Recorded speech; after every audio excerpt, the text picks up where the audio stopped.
I'd like to welcome everybody back to another episode of The Living Level. And first off, I want to apologize for not getting a video out Friday. Myself and T and a few others from our lodge was tied up at the fair working the frat boys food booth. And it worked. It was a lot of hard work, but it worked. Sam Todd done good on that food booth at the fair. Sold swamp fries, chicken nuggets, sweet tea, lemonade, Funnel snakes. funnel snakes. Who come up with that? Robert. Yep, I Robert. like the funnel fries better, it sounds. Yeah, Make a, well, that's what they were called, funnel fries, but he couldn't make the straight line, so he did a ziggly line, and we said, we'll just call them funnel snakes, it'll be all right. I was trying to get them called copperheads, something different, Water boxes. Yeah, swimming out the grease. But it was a fun time. It was a lot of hard work. But we're back at you this week with another guest, another member of our lodge, Brother Ricky Johnson.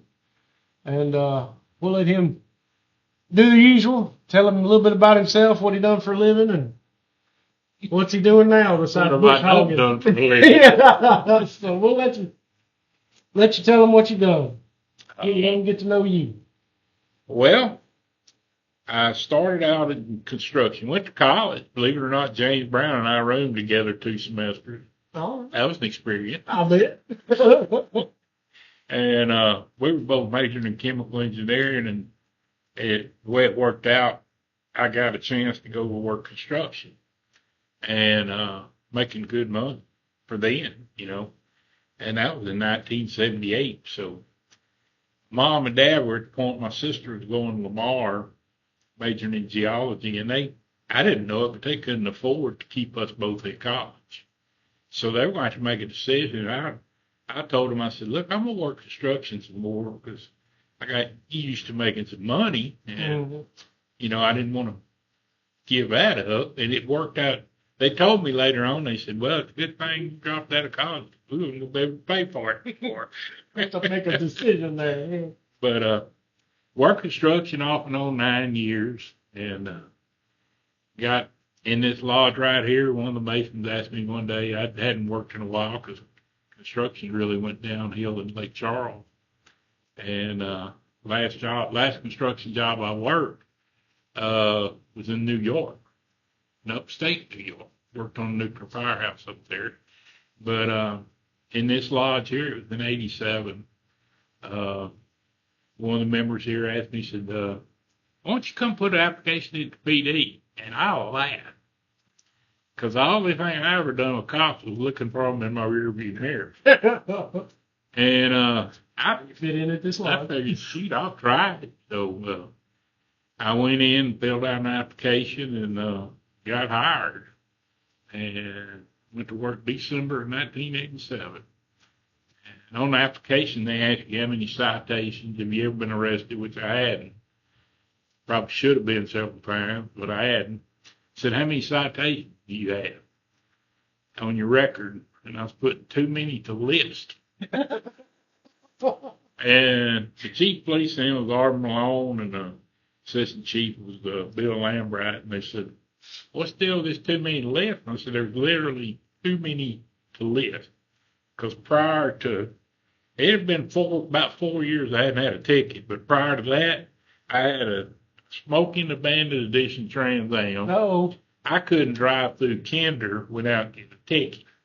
I could be doing the speed limit, I'd get a ticket. And before that, I had a 75 Camaro. So, yeah, I had a lot of tickets. And I told them that, and I said, but if y'all want somebody that can drive a car fast, I'm your man. And I got hired, me and 2 other guys, and one of them went to Lake Charles PD not long after that, and then Harlan Bailey, y'all probably Ken. Probably. Harlan and I got hired at the same time, and he retired after I did. But I spent 20 and a half years there, worked all the way up to the last 4 I was there on chief of police. And then I left and went to the sheriff's office and worked there for 5 years as a detective, and left there and went and spent 4 years, and then I spent 5 years in Allen Parish as chief deputy. And I'll be honest with you, being chief of police, chief deputy, my favorite thing was being a patrol officer or a detective. You know, when you're in admin like that, you don't get to do, you know, it's kind of like, hey, let's put him in charge. And the guy's like, I don't want to be in charge. And I was a better detective and a better road officer than I ever was chief deputy. I'll admit that. And I'm sure there's a lot of people back that up. But, no, I just, you know, got in the lodge here after being, you know, petitioning, and that was in 1984. And got my EA degree, left, that was in December. I left the end of December and went and worked in New York for a year, so I had to come back and you know, petition for advancement because it'd been over a year. And James Brown taught me my degree. And the rest is history. So what else y'all want to know? What pushed you to join the lodge? Well, my dad, my grandfather on my dad's side, my uncle on my mama's side, my uncle on my dad's brother were all members here. It was something that I grew up in a Masonic around Masons, and you know, you're talking about some of the bad stuff that's out on Masons, right? Mm-hmm. And you know, you want to say, hey, you're wrong, but you know you're gonna get an argument when you do. But I know that when I went to church one Sunday, and this was that right before I went to New York. And me and this girl went to Lake Charles, Steve. We weren't boyfriend, girlfriend, just friends. And on the way back, she said, are you in the Masons? And I said, yeah, I got an inter-French degree. She said, you know they're a bunch of devil worshippers. And I said, no, they're not. Oh, yeah, they are. She said, I read a book.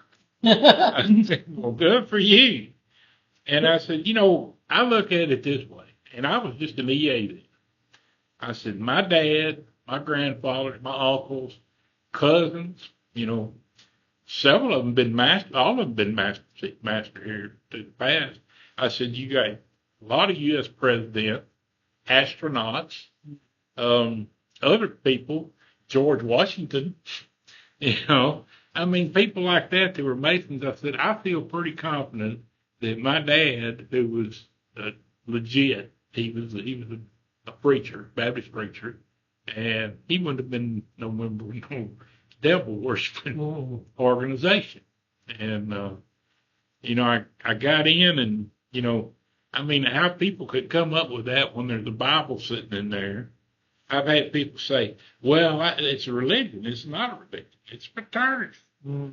You know, does it tell you how to be saved, and how it tells you it's in the Bible? So, yeah. I think something that surprises people is how much it is based. It's all based on the Bible. Every bit of it.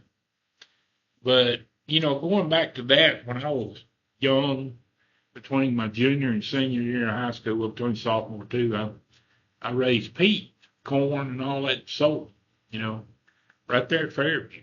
And Mr. Howard Sigler, who past Grandmaster, we got a picture of him somewhere here when they laid the cornerstone. And him and Miss Mabel let me use some of their land to farm. And I mean, they wouldn't take no money for it. They just, you know, I actually picked peas and corn and brought it to them and had to make them take it. Because they're like, no, you need to sell that and make some money. I mean, they're good people. And when Brother Howard died, I went to his funeral, and I was not a Mason. And they had the Grand Lodge came in and did the funeral, and it was one of the most beautiful things I'd ever seen. And all I could think of was, you know, there's some people a whole lot smarter than me come up with that stuff. Because it was a beautiful service. It was fitting for a good man, and he was a good man. And, you know, it really impressed me. And I guess at that time forward, I wanted, you know, I knew at some point in time I'd petition. I didn't come up and say, hey, I'm going to be a Mason, because I knew that, you know, I had to be accepted first. But it instilled something in me to start wanting. And my uncle, who he's no longer here, but he's a past master, Pinker Johnson. He said, "I know I'm not supposed to ask you, but when are you going to petition the lodge?" Yeah. And I said, "Well, I've been thinking about it." But and I've been in the lodge ever since, and have never regretted it, never. And I mean, people talk about it, but it's the fellowship that you can come here. The greatest thing is that peace and harmony prevail, and that's our goal. Because I spent 30 and a half years in law enforcement where everything but peace and harmony prevailed. Yeah. And dealing with people and dealing with, drug addicts, thieves, child molesters, and everything else. And you can come here and sit down and eat. You can look at us, tell that. But you come here and sit down and you eat and have a good time and fellowship. And you walk in there and it's like they say, everybody's level. Nobody's better than anybody else. And you walk out, and I always have a good feeling when I leave lodge, that peace and harmony did prevail. So, what else y'all want to know? You're going to be true to your word this time, huh? You ain't going to say a word. You clammed up already? Yeah, you can be clammed up. Trying to give Dave a chance. Oh. If there's one person in Masonry that you look up to, who would that be? My dad. Yeah, my dad. He was legitimate. He really was. Yeah. And he was a senior deacon the night I got my EA. Yeah. Yeah. That's awesome. He was. Yeah. No, I'll never forget it. Yeah. Yeah, that's one thing I'm the first Mason in my family. I didn't have any bloodlines in Masonry or anything like that. I had an uncle that didn't know him real well. I wasn't around him a lot. He was a Mason, but so far as immediate family members, I didn't have any. He was my friends, people I considered brothers before I actually sat in lodge with them, and now they really are brothers. That's who got me interested in it, I guess you'd say. Man. You gonna talk? Did you? What? Well, I know. I gave Dave a chance. But, Yeah. So, I know. I don't know if we said it yet, but you're a past master, Sam Todd. You served 2 years as past master. You gave up the secretary job real quick. Why is that the one job that everybody wants to get rid of so quickly? Me especially. Until I got married, I had never bounced a check. If I had money, it's like, I didn't really, I just put it in there and, I hate sitting down and doing, secretarial type work. And I got conned into that the first time. They handed me the satchel. Remember the big old satchel? And I just threw it away. The secretary handed me that, and they're like, "Oh, just try it for a year." And he walked out, and I got all these, cards from people. It was like 138. I was like, "Man, I didn't realize we had that many members." So I sent out duns to everybody to pay their dues, and Grand Lodge had messed up, and about 50 of them had demitted and weren't even members of Sam Todd Lodge. So guess what they did? They called Ricky Johnson, and they was because I'd sent them this letter saying, "Hey, you owe your dues," and they weren't even members there anymore. But I didn't know. Then somebody asked me. They said it was like in March. I get a call from Grand Lodge, and they said, "You gonna pay per capita dues this year?" And I'm like, "What's that?" So it was the first time I did it. It was rough. I had no clue at all what I was doing and had really no guidance or anything else. But, no, you couldn't tie me down and make me take secretary. Well, that's a good thing we got a good secretary now. So. That's back. Yeah, we're waiting for him to show up. Oh, yeah. I'll fill his spot till he gets here. You've been You're doing filling a the good spot job. for A little while. Yeah, you better get used to it. Yeah. Mm. No, I just I enjoy it. I enjoy being here and enjoy bringing George, my sidekick. Oh, yeah. That's George Perkins for anybody want to know. No, And, we love George Perkins. he's a brother. He's a faithful member. Yeah, And I got tickled that time he finally read the seat that he's been sitting in for all this time, and it had his name on it. It said in memory of George Perkins. He was like, "Hold up, what's this mean?" But it was his dad or uncle or Grandpa, granddad. something like that. Yeah, somebody in his family. And then we got to digging through the files, and we found 7 or 8 of his family members that was members here. The old files in that filing cabinet there, and he was tickled pink going through all of them. and grew up in Houma. Yeah. Mhm. I mean, you want to talk Cajun stuff? That's about Cajun down there. Yeah. George said that when he first started out, there was a lot of people couldn't speak English down there. Huh. You had to know some French to get by. You know, when you go on, he worked as a road deputy for years. He done 36 years. Mhm. Yeah. So that's like I tell people, you want to see what over 30 years of law enforcement do to you, look at me and George. Well, I think y'all still scooting around pretty good. I am. Yeah, y'all showed up and worked for Frat Boys booth, so I'd say y'all did pretty good. Mhm. George told me it ain't no hill for a stepper. I was like, all right, George. I did. I enjoyed that the other night, and I wish I could have helped out more. Phone frogs are good. Man, that's crack cocaine. Yeah. I went out there covered with powdered sugar, and they were like, "Oh, you got a badge on. You got to get something on." I got home, and I had that sticky sugar all over me. Oh, I was covered. I went to bed every night smelling like a French fry. I'm gonna tell y'all a story. I ain't giving no name. One night, they busted the front door of Richie's Bakery down on Washington Street, and it was 2 of the older guys working that night, lieutenant and sergeant. And when I get there, I was off you did all the paperwork when you was a rookie.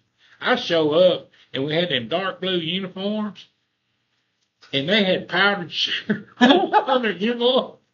And I'm like, what have y'all been doing? I was waiting on you to get here so you could write it all up when Mr. Ridley showed up.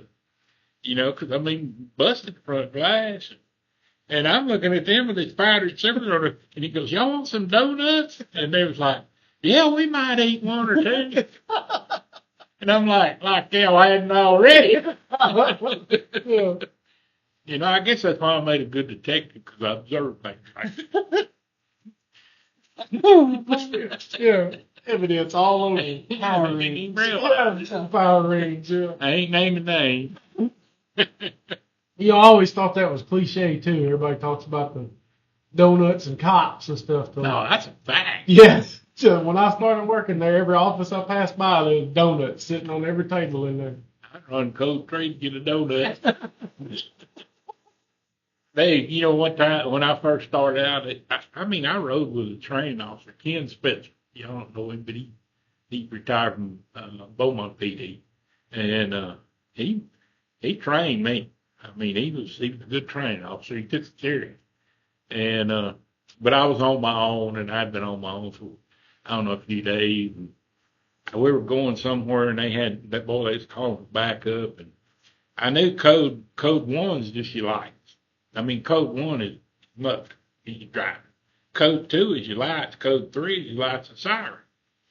Well, this sergeant gets on there and he said, I'm code 4. And I looked down, I'm like, man, there ain't nothing else in here to turn up. I didn't realize code 4 meant I'm okay. You can cut all your stuff off.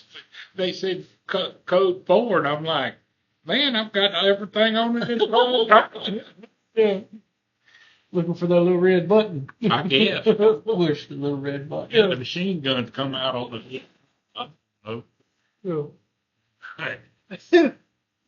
Y'all really think anybody's going to want to watch this? Oh yeah. Oh yeah. These are usually the ones that work. What the ones where we just get around and talk. I know some of the stuff I've seen on YouTube that people ought not to be making videos. Oh. All right. Back to law. Okay, We'll try. back on the topic. You were past master in this law, right? Was there any challenges for you when you were a master here? Yeah, remember things. Yeah, I remember things. Okay. I've always had difficulty memorizing. So. And as y'all know, that's part of Mason. That's like when T jumped up and done a lecture on paper first time. I was like, wow, he's good. And you work with it. But I had to learn something. And I struggled just getting through my degree because I had trouble memorizing. And I don't know if that's something probably in between my 2 ears and gray matter, but I always did. But once I learned something, I usually didn't forget it. Now, that's all. I win the bell because I forget everything. But that was tough. Yeah. You know. But you know, we had not near the membership we have now, and I've seen this lodge grow unbelievably in the last few years. And it's some guys like y'all. I mean, it's amazing the membership we have here in this little old lodge. And where we at? Sugartown. Sugartown.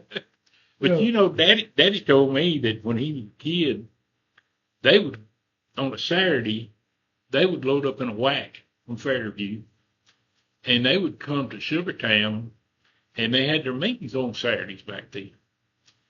And I think it was a town of about 1,500 people or 1,300. It was a sawmill town, and I mean they had the school, they had the lodge, and if you were seen in Sugartown on a Saturday and you didn't go to lodge, they'd suspend you.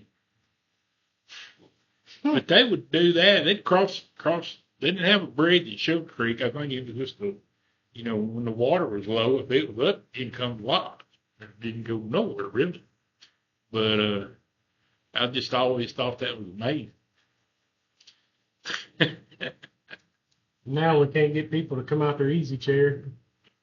Yeah. They get in the car with air conditioning. Got trucks for massaging seats. Yeah.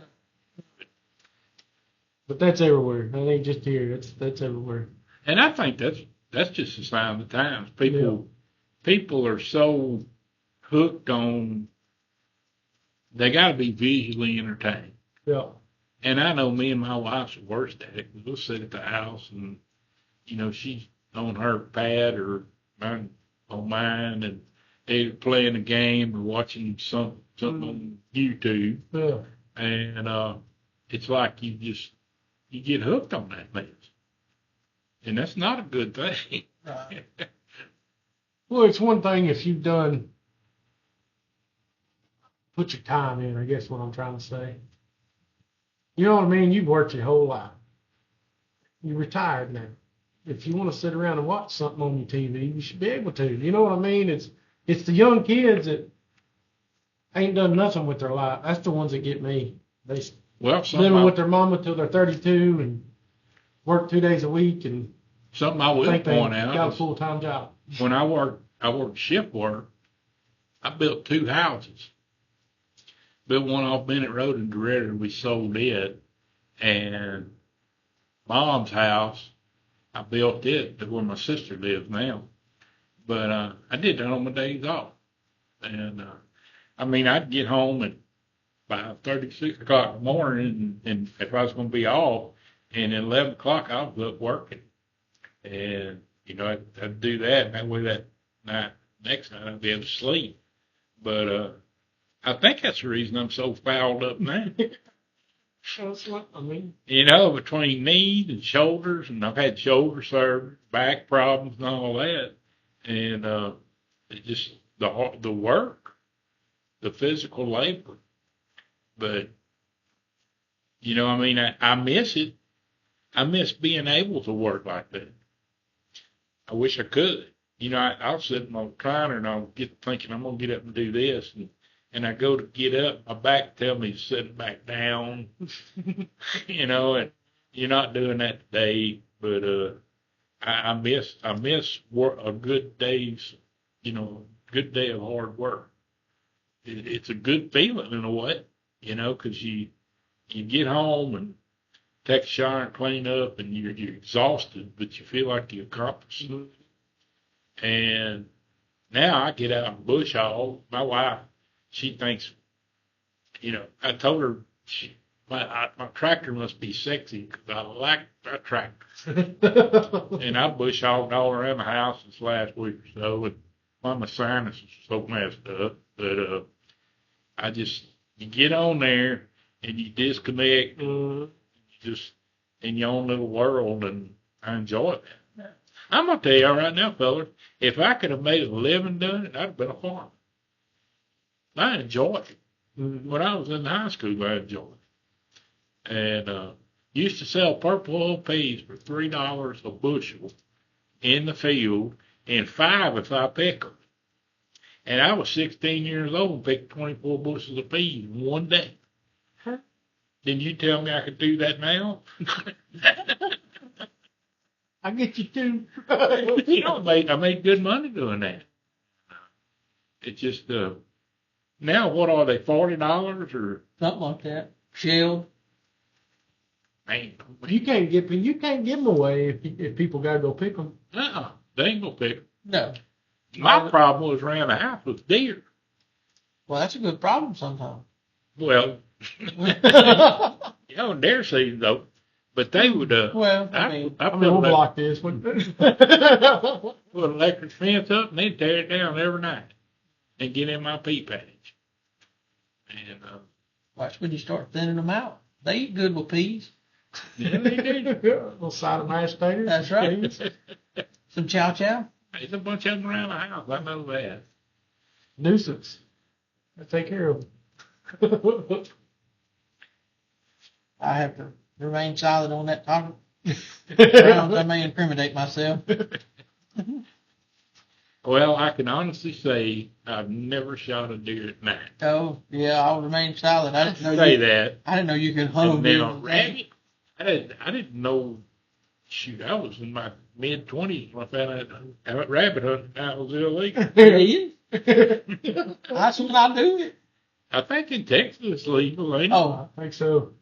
well, Sugar Town out at my house recognizes, I recognize it as the country of Texas during rabbit season. You identified. I identified as Texas. Yeah. I mean, I was about 18 before I knew you had to shoot deer during the day to make it legal. I never did do that. Well, me growing up, they weren't eating deer. Yeah. And I remember when they first started leasing up property, I was like, I don't think I'll ever be paying to get on lease. And that's when the deer population exploded. Yeah. Because before then, if you saw 1 or 2 deer a year, that was a big deal. Yeah. And now you can't drive from here to the house after our meeting nights. You're dodging deer the whole way on the 112 deer. Oh, yeah. They changed that. I know it made people mad because they couldn't go hunt where they used to hunt. Yeah. That's fine time. So I've been on a hunting lease.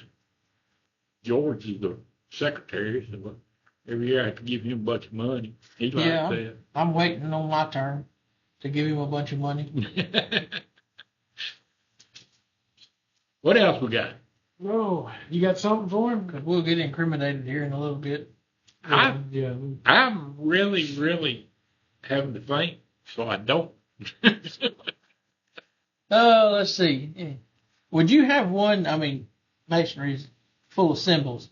Is there one symbol that you would say would be your favorite? Well, I mean the compass and the Masonic emblem. Square and compass. I got one that my dad made out of stainless steel. Really? And it's cut out, and it was on the front of his car. You know how you had the thing sticking up on the front of your The hood? hood ornament? Yeah. Oh, he had one as a hood ornament? I got no. That's mine pretty didn't cool. That's make. awesome. That is It's a pretty. square and compass. Huh. And with the letter G in the middle. And he made that of stainless steel. Pretty cool. A lot of people speculate on what the letter G means, too. I know in Kentucky it stood for green beans. And that's what everybody had green beans at every meeting. So He shouldn't think a rocket scientist is bigger. yeah. I don't know today's age. If you don't spell it out for people, they don't know. It's that new math. Yeah. Use your big brain sometime. Ooh, big brain. Big brain. You know, I thought what amazed me about Washington, D.C.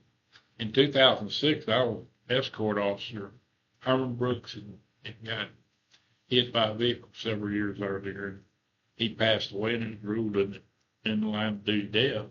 And his wife, Rose, asked me to be her escort in Washington, D.C.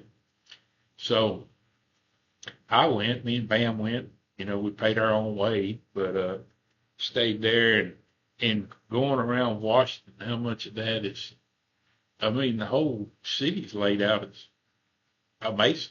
Yeah. The Washington Memorial, and I mean, there's so much masonry in it. Mm. And, I know we were on Subway, and I'd never been on Subway in my life. I was expecting to get mugged and stabbed and shot and all this stuff. And in the daytime, it was everybody rode the Subway, but we were supposed to get off at Long Fall Plaza, and I don't know if y'all ever heard about Long Fall. It's spelled like infant. Well, this whoever's running the subway says Long Fall Plaza next exit. Me and Pam just sit there. I said, we supposed to get off at the infant plaza. And we missed our stop because I didn't know that was Long. I think they pronounce it Long Fall. I may be wrong. You know, people make fun of my English all the time. But we had to turn around and go back to get off the right when I realized that that's the way you spell that. But he was some architect or something, wasn't he, that helped design Washington, D.C.? I believe so. There were several French Yeah. architectures that did, yeah. Trying to remember my national treasure history here. Yeah, Lafon or yeah. It's long. I thought it was Long Fall, but Something I like may that. not be. But Yeah. I'm probably sitting there. I'm sure there's scholars out there who'll be like, look at this thing. Well, maybe they can tell. Yeah. No. But no, I was amazed at, in Telluride, Colorado. I mean, they got a Masonic lodge there in Telluride, and that was the first bank in Telluride that Butch Cassidy ever robbed. Oh, He robbed the bank. Got caught going out of town because some guy recognized him. But, I mean, there's just so much history in Masonry, and it's amazing everywhere you go, there's Masonic lodges, and there's Masons. And if we're this evil empire, I'd like to know how. yeah. I'm still waiting to get the secrets to the treasure. I haven't found that yet. Yeah. But I mean, in this day and age, I think the big mystique by Masonry, mystique, funny word to use, because it's the mystery. Yeah. If you're doing something that's secret, you got to be doing something wrong. And there's a lot of people believe that. And it's, there's very little in Masonry that's secret. And it's like Dad always said, if it wasn't secret, then everybody'd be a Mason. You know, I mean, and now most of it all is on the internet anyway. Oh, yeah. So, but it's just the misinformation on there, and you know Everything's on the internet except for how to get that 96th degree. I ain't figured that out yet. Yeah. That old white-haired feller that was on there with the beard that was talking about he was a 96th degree Mason. I haven't met one yet, but I guess he's the only one. We'll say he's clandestine. Yeah, he's a clandy. Yeah. Oh, man. But I mean, Masonry is. I've met people that were Masons that weren't good people. Yeah, you I got met a whole lot more who were good people. And I know it's corny, the saying that, make a good man a better man. That's true. And some people get by and get in and they look at it totally different. That they don't act right. And I mean, I'm a born again Christian. I am. And I'm not ashamed of it. And, do I fail? Every day.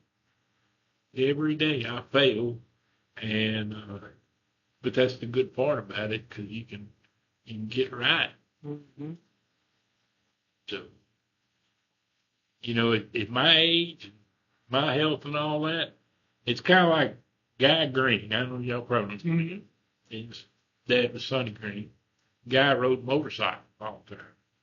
He told me one time, he said, fella ride a motorcycle ain't right with God, it's the idiot. And I used to ride motorcycles. I've crashed them, and how I'm alive, I don't know.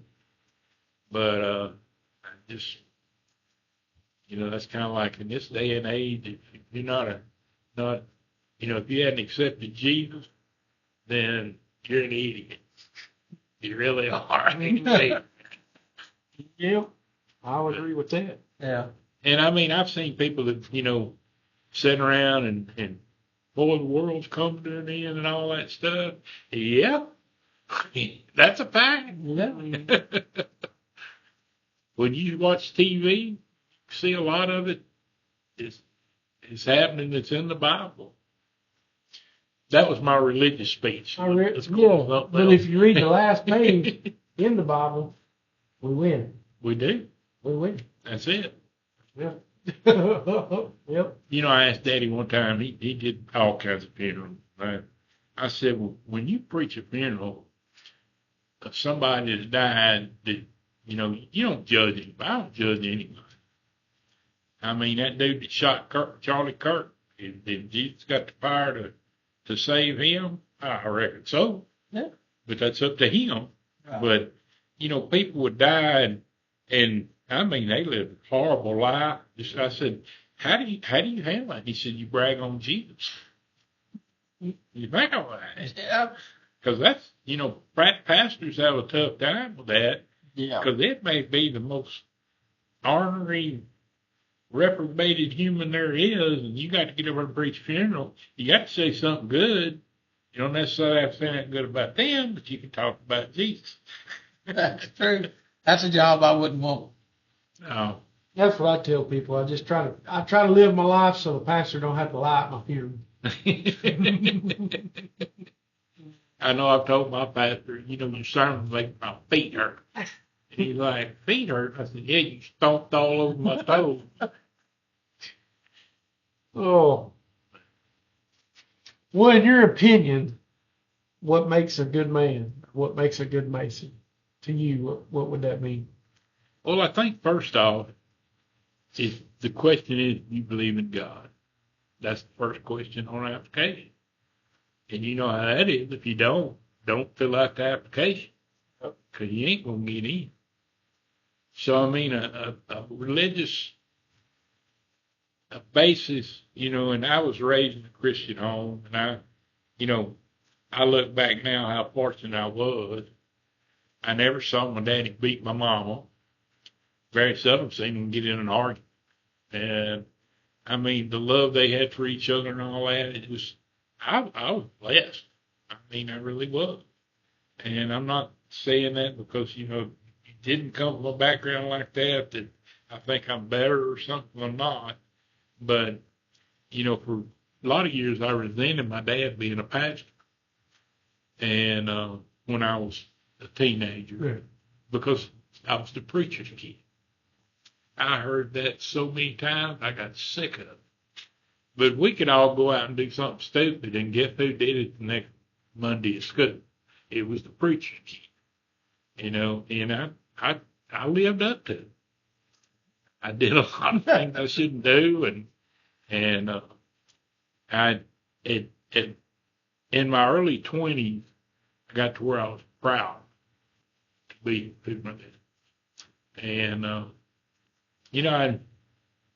didn't resent it anymore. I was fortunate human being. I really was. And, Mom, y'all didn't know my mom. She, probably she's the sweetest lady I ever met in my life. Oh yeah, she was for sure. And she could be tough, but I mean, she was, yes, your mom. Mm-hmm. She was loved by a lot of people. Yes, she was. And my dad too. And it's good to see somebody that remembers my dad. And, and it's, at some point in time, we'll all be, if the world lasts that long, that people be forgetting about us too. Paul used to tell a story about him and your dad collected money at work to put the sign out there in front of the building. They, I don't know what they did, but they would raise money at work. He had a lot of fond memories of your daddy. Paul did. Well, and I miss him too. Yeah. We're going to sit here and go to squall and it won't take as long. It's good to see emotion, Now, your grandpa was something else. There's a lot of the old ones that are gone, though, that if they hadn't paved the way, we wouldn't have been able to be here today. So They kept this place going. They sure did. Some years you wonder how. Exactly. I know there's so much history here, and this place being open as many years that it has, and it's just amazing. Like you wonder all the years of the Great Depression, how rough it was for everybody, but this place survived. After the Civil War, it survived. World War I, it was still here. Well, I figure right after the Civil War, things were pretty tough too. Yeah. I mean, you had families growing up without fathers and brothers and all that. I mean, it had to be tough. And like you say, during the Great Depression, that people didn't have money for nothing. But they paid their dues. Yeah. I wonder how that happened, how they were able to do it. Dad told me one time my grandpa got hurt and had to be operated on. And he said for a month they had breakfast, lunch, and supper, as we call it. People out there probably call it dinner, but it's supper. Supper. They had biscuits and gravy. He said that's all they had to eat. And one of the neighbors around there had killed a hog or something and brought him some pork. And he said, man, it's like Christmas. They had some meat in it. And people don't have a clue. They don't have a clue what that is. Right. And I think that's something that, I laughed one time. Mom was thrifty with everything. I mean, we didn't waste any food, and you eat leftovers till it was gone. And that's just the way she was raised. And I'd get a jar of Miracle Whip and mayonnaise or whatever to make a sandwich. And I'd be like, this jar is empty. Mom would grab that on a spatula and go, no, you can get 3 or 4 more out of that. You didn't throw that jar in the trash because it looked like it was clean. But that's just the way they were raised. I remember my mama. We get down to a little bit left in the bottle of ketchup. She'd throw a little water in it and shake it up. You had watery ketchup for a few more days before she'd buy another. Soup. Yeah. Is that like weenie water soup? Yeah. Boil your weenies and eat them, and next time you got weenie water Next soup. weenie water soup. Yeah. No, it's been, and these people on these pictures on these walls, they had it tough. People talk about the good old days. People have never had as much as they have now. No. The problem with the internet is you can't lie. Because I could be at the house and Charlie and Grant, my 2 boys, which they both characters, but if you make a statement like you know what you're talking about, they're over at Google. And they will correct you in a heartbeat. Used to you just make stuff up as you go and you throw facts and figures out there and nobody knew any better, but not anymore. You wonder what made the old people say, or that makes the old people that are still around think that those were the good old days. All the suffering and stuff they had to go through, It's and tough. without, you wonder what it was that made them think. You know, Charlie picked at me because when I grew up, we didn't have air. We didn't know we needed it. You know, and now I'd die without it. I think, in my opinion, I think it's because everybody helped everybody back then. You knew you could rely on your neighbor to help. You know, like you were talking about that man let you plant beans on his property. You know what I mean? Like back then, nowadays, hey, can I plant a patch of beans? You know what I mean? Yeah, People's how not much gonna let money you got? Yeah, can I Yeah. get 15% of that or whatever? You know, Yeah. they're going to want to take of it or something. Nowadays, you can be on the side of the road and you'll get passed by 400 cars before somebody even stops. You know, back then, next wagon in the train would have stopped and helped you. You know, Yeah. now it's not like that. So it's not. I think the problem is too much information. Yeah. You know, you have so much. That's like the news. You can watch the news 24 hours a day. I suggest you don't. But I don't even watch it 5 minutes. well, I don't watch you're none. better off. But A lot happier. I think that some real smart person, I could probably Google it and find out, said in the future there'll be so much information and people will know less than they've ever known. Yeah, it's like photographs. You think about it. How many pictures you take with your phone? Me personally, I don't hardly take any photos. But I mean, my Probably a average lot. person, thousands. Yeah. Now, how many of them pictures they gonna have 5 years from now or a year from now when their phone crashes? Yeah. And used to, you'd print pictures out. We've got boxes of old photographs at the house that my mom had, relatives and kinfolks, and even us going on vacation and stuff like that. And you don't ever say you got stuff saved on your phone. But if my phone crashed, I'd lose a lot of information. Yeah, I would too. And Nobody visits anymore either. uh, I remember growing up as a kid, at my grandma and grandpa's house, they'd be, his brothers and her sisters would be over there all the time. Now, yeah, a lot of, Uncle Larry Jean's the only one left out of those 9 kids. And my Aunt Dot, she still goes and sees Granny, but my Aunt Julie, she's up in age and she can't do it. But that was every day, every evening, even the cousins would show up. well, that's even like Christmas, you know. We used to go Christmas Eve over to my grandmother's house there in Fairview.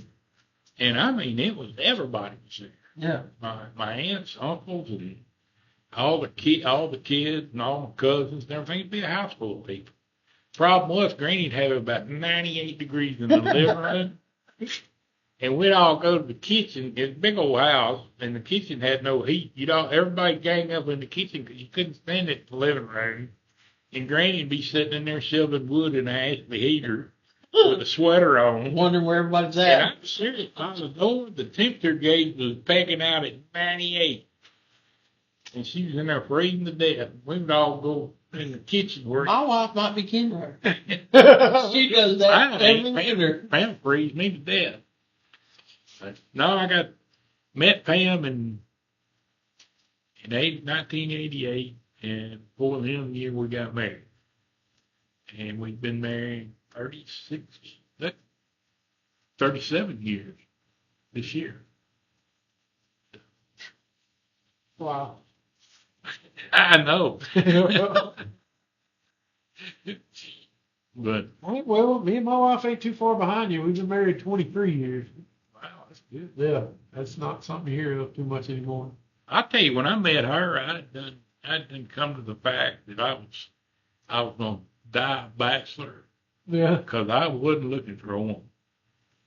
And lo and behold, here she comes. We got married 2 days before I turned 30. She said, I ain't marrying no 30-year-old man.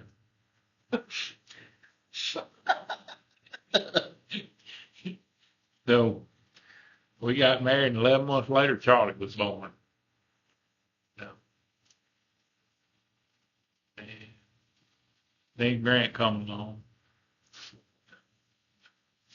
She's the love of my life. I would be dead if it weren't for her. There's no doubt in my mind. And I definitely couldn't balance a checkbook. He'd be broke. Dead broke. Well, I'm broke anyway. That'd be the reason for it. Huh. But no, she takes care of all that, and just, I mean, she does a fantastic job. She's the one that, I'll be wanting to buy something. She'll be like, no. And I'll be like, she's always right. That's what I hate about it. I understand. Well, I got anything else to add? Would you have any words of wisdom for somebody that was thinking about joining the lodge but was unsure? Do it. You'll never regret it. You'll never regret it. It's so totally different from what a lot of mainstream media says it is. If you want a wild time and a crazy time and all that, don't come. It's a bunch of us old. I started to say a F word. We are on video. Fellers. Yeah. Old fellers. Fellers. Old Fellers. fellers. That's it. But it's just, I mean, I enjoy it. I do. And I love y'all. And I don't say that to everybody. Well, we love you. And I definitely don't say that to a lot of people. Yeah. I know it's it hits different nowadays. Yeah. Than it did 20 years ago. Like, I don't have no sugar in my draw.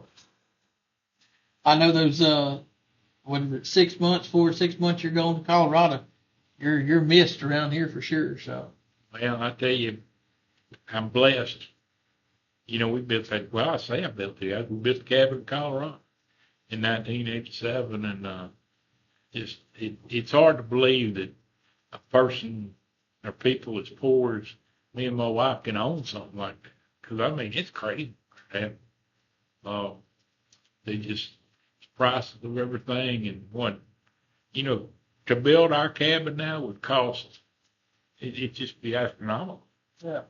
And it's just, we're blessed to have. People ask me, why don't you put a ridiculous price on it? I said, no, because somebody need to come along and buy it. Yeah.